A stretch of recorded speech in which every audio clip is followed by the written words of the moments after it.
Direi che in buone mani, nelle mani di Matteo Salvini, il quale sta parlando con il Premier Conte e il Vice Premier Di Maio, troveranno ovviamente, come si dice, la quadra rispetto a questo tema. È irrinunciabile la partita dell'autonomia, visto e considerato che ormai quasi tutte le regioni italiane stanno chiedendo l'autonomia.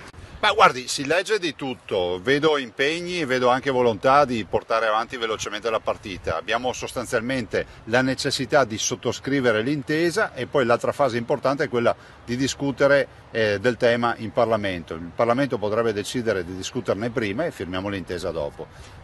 La verità è che questo è un processo storico, una grande riforma e ha bisogno dei tempi delle grandi riforme. Non è una giustificazione, ma glielo dice una persona che ha portato avanti un referendum che qualcuno considerava impossibile, ma poi l'abbiamo realizzato. 5 Stelle in Veneto addirittura sostengono per bene questa operazione, ma le dirò che ormai questa resistenza non ha nessun senso, ammesso non concesso che ci sia, visto e considerato che la quasi totalità delle regioni italiane chiede l'autonomia. Se dovessimo pensare a quelle che ancora non l'hanno chiesta, pensiamo alla Puglia, pensiamo alla Basilicata e alla Calabria. Tutto il resto è autonomia, il che vuol dire che in ogni regione dove tu vai a chiedere consenso, a proporre azioni di governo, devi prendere atto che in quella regione 17 su 20 c'è autonomia o si vuole